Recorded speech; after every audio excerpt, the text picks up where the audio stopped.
my Chinese friends were going ape. They were like freaking out. And I would throwing too. bananas. And, No, I say that all the time. yeah. I was going ape too when I saw this because what they've That done. explains the bananas. So that's why you slipped them. Yeah, away like into what's work, going right? on? Yeah. Anyway, long story short, the usually when China wants to make something go away, they stop talking about it or censor it. Yes. Right? In this case, what they've done is they're really pissed off at people talking about the youth unemployment rate. Yeah. It's devastating. It's very bad. It's bad. And I did a whole video on it. It's way worse than they're even letting on. But official statistics are already bad enough. They're claiming it's like 21% of people are unemployed, right? Yeah. So when you have a youth unemployment rate where these people are supposed to be getting jobs in this healthy economy, it tells a lot about actual economic health. Yes. And it turns out it's much worse, right? So what they've done is go public about, not the statistic, but go public about not being able to talk about the youth unemployment rate anymore. Yeah, so now they're no longer going to release the Yes. figures and they're forbidding anyone to talk about it. Yes, correct. You know how you could tell that it's bad? It's because no one hides good news. No. They would never hide good news. They would be, if there was even a, they already fake the numbers to make it look better than it is. Correct. Okay, in most cases. The GDP is always faked and things like that. Yeah. The COVID deaths, they fake those so it looks better than what it is. That kind of thing. We know China does this. But if it was good, if the economy was recovering or doing okay, they would be blasting that out there like you won't believe. Okay, Yeah. no one's going to hide good news. You only hide bad news. Correct. And bad stats. Right. So the fact that they're going out there and publicly saying, we are hiding this now, and you shut the hell up about it, you don't talk about this, and you're not going to get it anymore, it shows you how devastatingly bad it really is. Yeah. I mean, it's rare that they'll go out and make a statement and be like, no, we're banning this. More or less. Yeah. But to continue on from that, this actually is indicative of a lot of things. I found this really good thing for the Financial Times. I should say really bad thing. It says China pulls the blinds. Annual number of economic indicators made available by China's National Bureau of Statistics. So what this does, this bureau, right? They go out there and they give the world indicators about how the economy is doing. And this is how all the analysts, this is the figures they use to make stock decisions or to say, are investments going up or down in China? Is the economy doing well? Is China the right trading partner? These things there's a multitude of factors here. Yeah. At the peak of when we were in Hu Jintao's leadership, we had about 80,000 economic indicators that were being fed to the rest of the world. So it's like transparent data. I say that because, of course, they're massaged anyway. I mean, it wasn't correct anyway, but it was, at least they were willing to give something. Yes, from their own bureau. Yeah.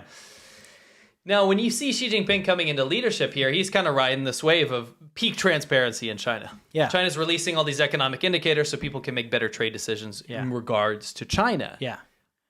China, I mean, Xi Jinping's only been a leader now for 10 years or so, right?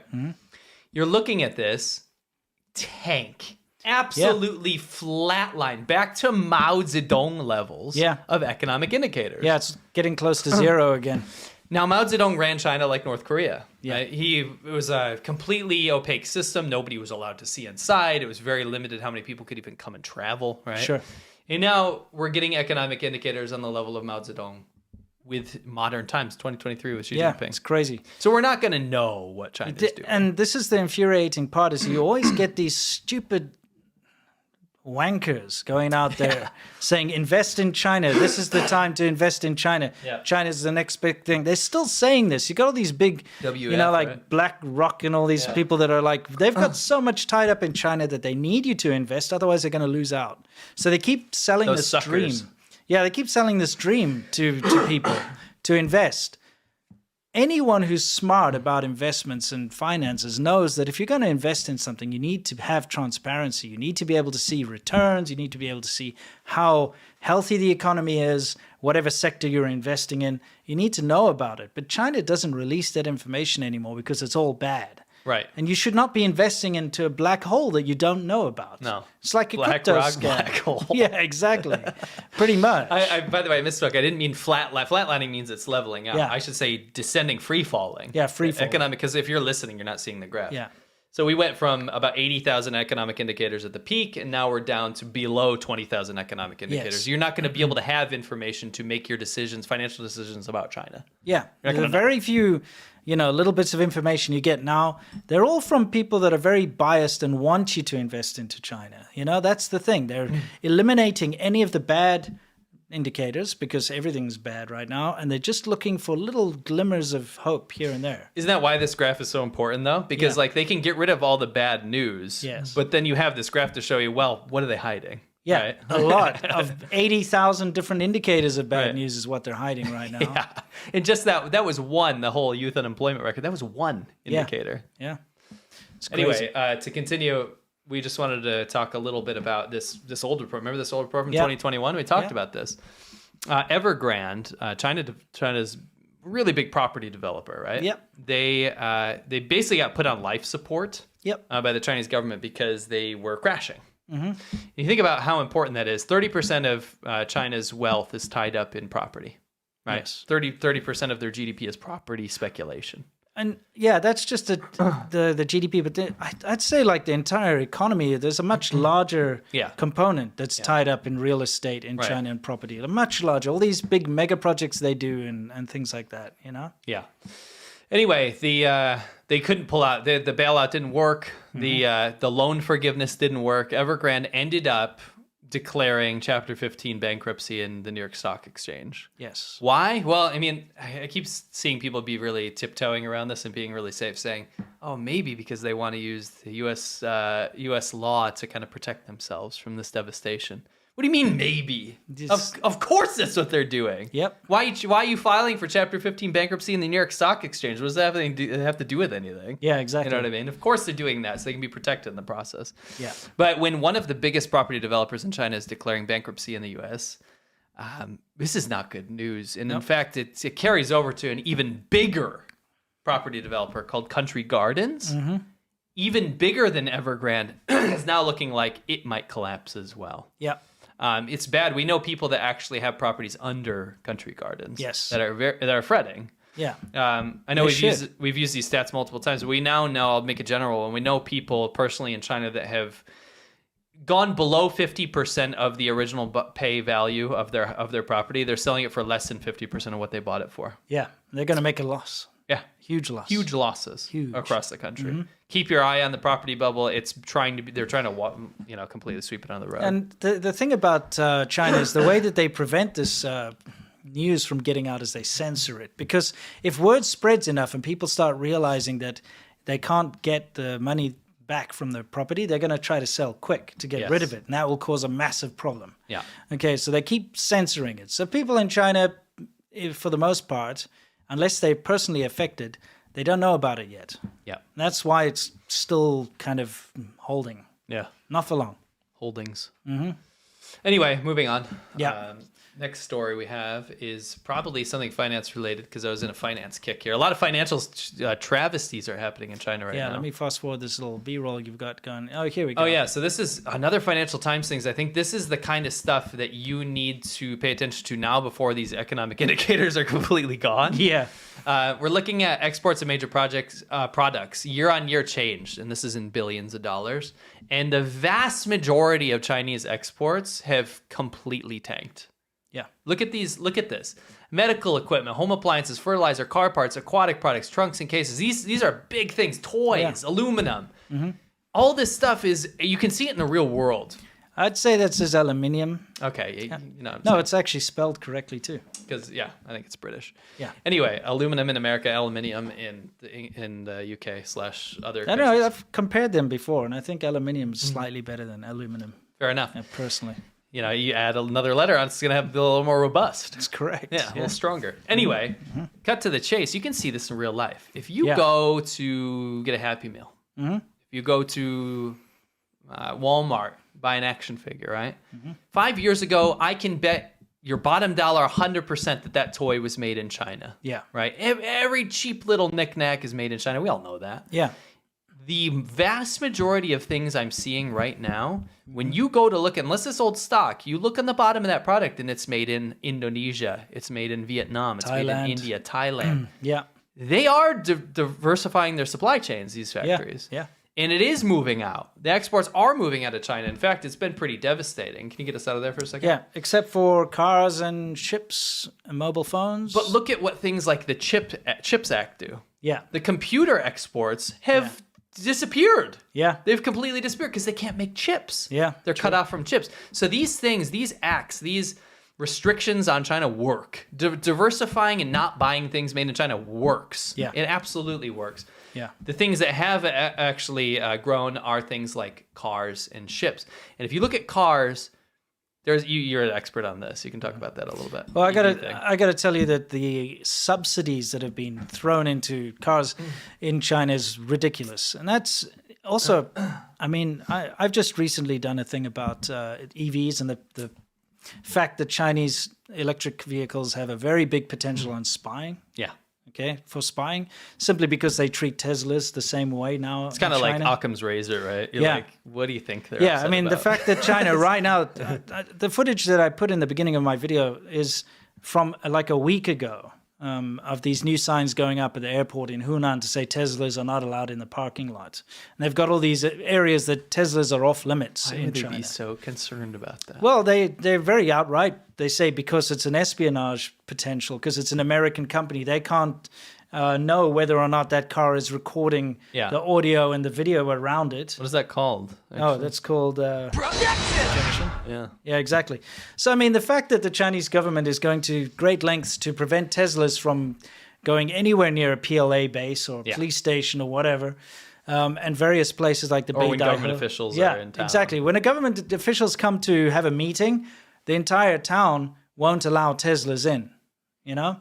So We've seen that before. yeah, they do this in China. It shows you that the potential for them to use Chinese EVs like BYDs or NIOs or whatever abroad, that's their end goal, isn't it? You know, hey, this is a great espionage. It's one of those things where you can't say, yes, that is 100% proven, but let's just use our brains. Yeah, exactly. You know what I mean? Common sense would say. Occam's razor. Right? Yeah, exactly. The thing is with the cars is the Chinese government has subsidized the hell out of especially the EV sector. Yeah. To the point where China now has incredible production of EVs. Dominance. Yeah, and this is just how it works. If you subsidize companies, like if you go to a company like Chevrolet and you say, hey, listen, we're going to pay for everything. You just build as many of these bloody things as you want. Every single EV you build, we're going to pay you to build it. Extra on top of your costs. Why would you not? This also is why so many companies jumped in and took advantage of the system, and the reason why there are these graveyards of EVs lying around China everywhere polluting the earth. But, you know, they have this massive dominance right now because of the government's planned backing. And so now they can offload these things real cheap around the world. So that's why you're seeing such a huge export of it. Yeah. It's because the government paid for it. Yeah. You know, it's not about fair competition. It's not about companies building something. It's about the government saying, you know, we're just going to pay for everything and we're going to get these things overseas. There's a bubble, though. There is a big bubble, though. Yeah. It's not sustainable. No, it's not sustainable. And at the end of the day, it will serve the government potentially for espionage, because that's what they're concerned about it happening to them. It's like icing on the cake. Exactly. Come on, man. Only a guilty person would, you know, do something. If you're doing something bad, you know, if you're stealing from your friend's cookie jar, you put a lock on your own. Yes. You know what I mean? Yeah. So he's that kind of person. So that's what the Chinese government does. And of course, it's good for the economy. So Yeah. Anyway, moving on. Yeah, let's move on. What do we cap got? this off. Anything else here? Just some little drips and drabs. China's finance giant missed payments, alarms regulators. Markets, the biggest shadow bank in China, biggest lender. So we actually that was what our topic was about, was shadow banks on Xiaoba now. So if you're interested in the dark world of underground finance in China, we covered that. Yeah, that was the previous one. But we couldn't show anything from that because it's pretty dicey. Yeah, it was about all the naked photos of girls were leaked on the internet because we didn't leak them, by the way. The shadow banks, you know, were getting girls to take photos of themselves naked in videos and using it as blackmail. So we were covering loans. We were covering the methods that they use to blackmail people, and as well as how they work. Yeah. But anyway, the biggest one missed their payments, and the regulators are freaking out, and people are continuing to pull their money out of China because even the dark sector that kind of operates underneath the CCP and does all like the underhanded stuff, when they're in financial trouble, people freak out. Yeah. So it's looking real bad financially for China right now. Yes. Yeah, you turned into quite the finance boy this Oh no, it's just week. because this is a lot of stuff was coming out about finance right during that 1 week. Yeah. It's pretty wild. The FEC is asked to investigate a flower shop's $500,000 contribution to Super PIC backing Suarez 2024 bid. So This, go to the next slide so I can read a little bit of this. Basically, what is kind of interesting. What is PAC? This is developing. Pan-African Congress? Yes. How did you know? No, what is? I'm like, seriously, what is PAC? Let's see. Because it's like I hear that a lot when I'm here in America. People love to say PAC. A political action committee. That's right. Oh. I forgot the name. Anyway, if we're looking at this, it's kind of interesting. This is nobody's guilty yet, but this is pretty sus. Okay. Let me tell you what's going on. So this happened in Miami, right? Yeah. There's a mayor there named Francis Suarez, right? Okay. And they were looking at this group because there was this artificial flower company on Amazon, right? And all of a sudden, Did they sell artificial flowers? Yeah, they sell artificial flowers, right? Okay. But from where do you think? From China, obviously. From China, right? So it's a Chinese company. Chinese company, correct. It says the nonpartisan group Campaign Legal Center said it filed a complaint with the Federal Election Commission on Tuesday. So they investigate like where funding is coming from. They file a complaint like, I complain. Yes. Okay. But the Federal Election Commission, yes, they want to make sure there's nothing dirty going on in the elections. So the complaint says business Passion Forest LLC, okay? Does that not sound like such a Chinese company? Yeah, it does. Yeah. Sells artificial flowers on Amazon.com. Did not have the financial means to make such a large contribution. So you can see how a company operates, right? Be like, they don't have the money to do this. Why would they make a financial contribution to a political campaign in America? Yeah. Why is a company that sells like $1 fake flowers on Amazon? Why are they giving so much money to a political person in Miami? Yeah, weird, huh? And was instead used to hide the identities of the true contributors to the Political Action Committee America for Everyone, now called SOS America. Campaign Legal Center says that the artificial flower shop accused in the scheme filed a trademark application listing a Chinese address. This is where they got him. Okay. And the seller information listed by Amazon.com shows a zip code in Shenzhen in southeastern China. That's where he used to live. A group says that the scheme could have been meant to hide foreign contributions, which are prohibited. So you can't contribute from a foreign body, right? Yeah. But if you potentially, and again, this is potentially wash it through Amazon, all of a sudden, what do you think's going on, right? Yeah. So this is one of those things that is under investigation. So you can't say this is absolutely what happened, but it's pretty alarming that this kind of stuff is even a concern. Potential Chinese funding into American politics is something I absolutely cannot be behind. That is bad. I mean, but come on, like, is it surprising? The Chinese government uses freaking Twitter to put its propaganda out there. Yeah. Twitter, which it bans. It's true. And doesn't allow its own people to use. Yes. They will use every loophole that's possible. Right. They use the freaking stock exchange on Wall Street to fund these companies that don't even exist in China because they can, you know? And they can take advantage of people's greed and capitalism in order to further their own goals. Yes. They'll use every loophole that's possible. So that's what they're doing here. But why was this sus? Well, it's because this is interesting. Suarez is one of the long shots running for the 2024 GOP nomination. The mayor's lesser-known candidates in a crowded field that includes Floridians, Trump, and DeSantis. So GOP, right? Yeah. The flower shop on the Amazon storefront shows almost all of its products unavailable, with a few options left in stock, and its trademark application was abandoned 6 days after the contribution was made. I mean, I would listen, if you're gonna be laundering shit like that, you know, set it up a bit better. Allegedly, maybe set it up a little more less sus. Yeah, right? Maybe don't have like the Chinese address accessible to go look up. Anyone can find this stuff, right? So it was one of the largest. Well, it's good that things like this are being picked up because countless amounts of money's flowed through these kind of sources before. Yes, and because people weren't looking, and because China for the longest time has they've been doing this for a while. Yeah, they've just taken advantage of the fact that people wouldn't expect this kind of nefarious activity. Yeah, Now people are looking at it. Now they got to watch out a little bit more. Yeah, for sure. I think, and it's probably happened for a long time. Oh, it has. It's definitely one of those things that people are getting more focused on, like you said. Absolutely. It's happened for the longest time, and they've always been able to just get away with it because no due diligence is done, you know, and they can take advantage of the loopholes in the systems. Great thing. This is very related, but we'll probably cover this at some point related to Texas. Oh, something you found. Yeah. Very important. We'll cover that soon. Definitely. Once we get a little more details hammered out. But yeah, this is pretty wild. And again, this is alleged until we will never say anyone's guilty of anything until it happens. Yeah. But there is an investigation. It is public information. Oh, yeah, that's correct. Yeah. this man is very curious, and he's on a subway, and it's hard to sit through. It's just cringe. It's cringe. It's not horrible. It's just cringe. You want him to like stop though. Maybe a quick peek. You want him to stop though. You asked for it, you get it. I love that there's an open seat next to him. Oh, there's 2 open seats next to him. So she's He's like leaned in. look at how deliberate He moved in. and he's like looking. This guy is so annoying, dude. Oh, what a hamju Yeah, exactly. Chinese Benjamin butt. He really does look like he's growing backwards. Yeah. Micro croc. He's a I said croc.